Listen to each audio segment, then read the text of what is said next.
morning everyone. In a couple of days in Reefton, and I thought we'll go and check out the Powerhouse Project to see how it's progressing. Been 2 good days so far on the coast. Before that it's been abysmal. I'm on Linda's electric bike.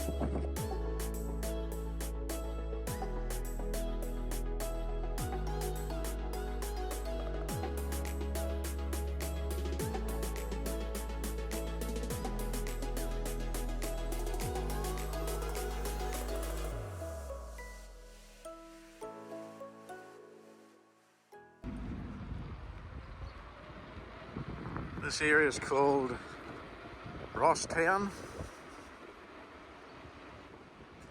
The Anangahua River out to our left. And it's got a bit of a flow in it because this is spring weather.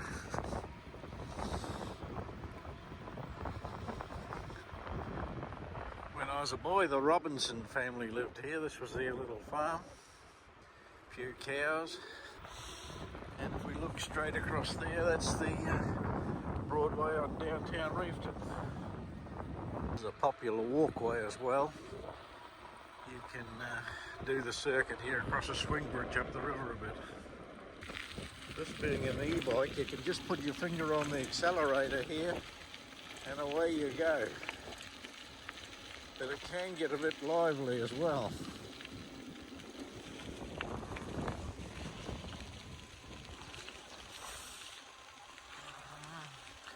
I was here one other time and they were putting a mains cable through this road here around to the power station, and so that when this new power station is live it can feed back into the grid.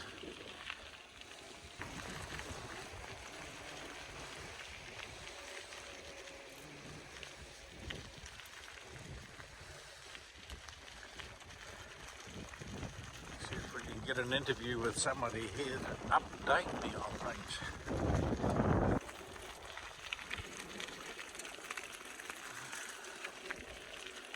This is the temporary walkway around this construction site.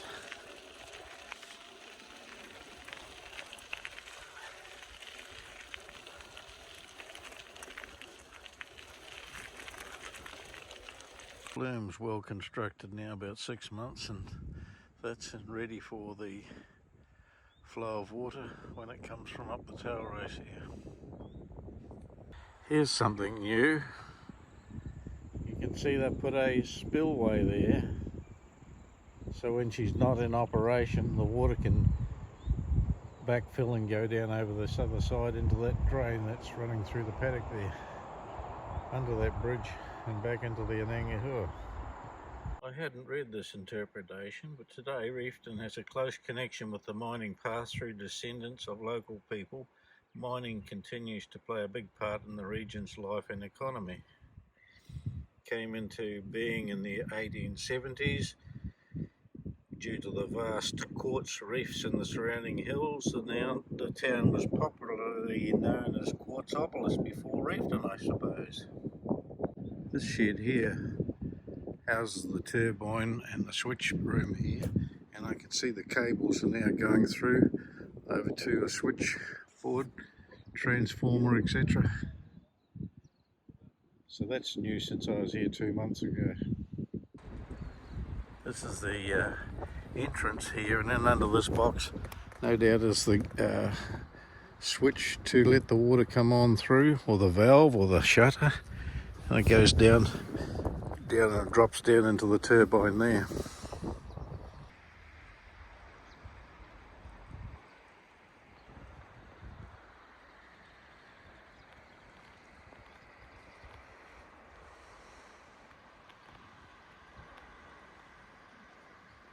So I'm walking on a spillway here that's just been erected.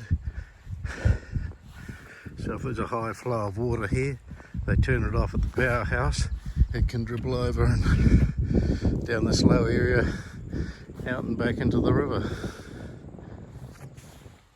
The original intake race followed the foot of the hill all the way around to Black's Point, probably about 2 kilometres around there, and joins into the Anangahua River, where there's an intake process there with gates as well and filters, stop the rubbish coming down this trail and allow the water to be turned off and on for maintenance, and a continual flow down here to the powerhouse.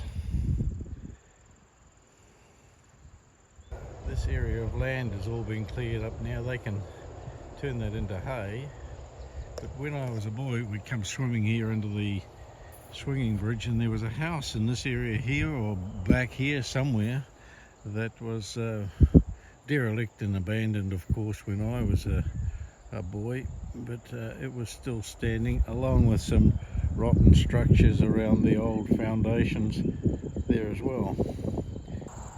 The swing bridge was always a big deep swimming hole that we could jump off the bridge down into the river, but you daren't do it now. The river has aggregated over the years and it is quite shallow in underneath there.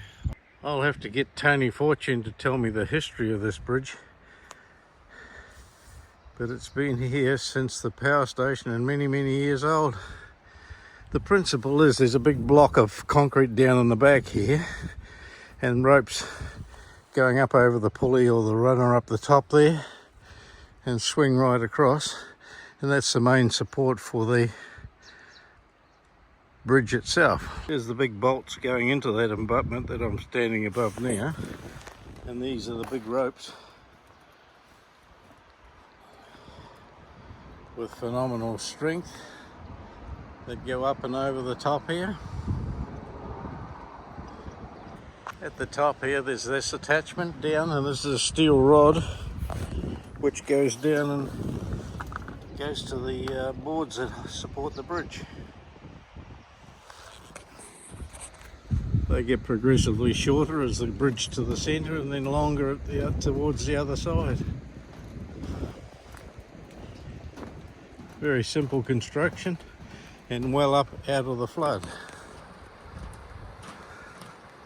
Let's have a look at this other end to see how it's built and able to maintain that strength.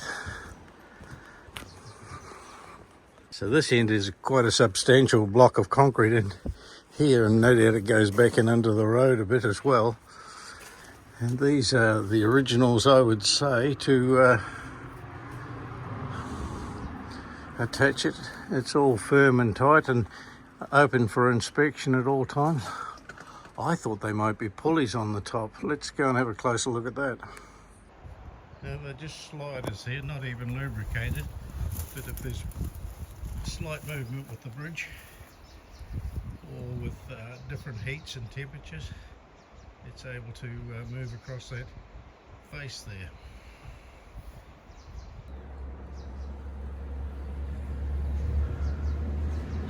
Someone's removed the nuts here, but I suppose they're not required under that tension there.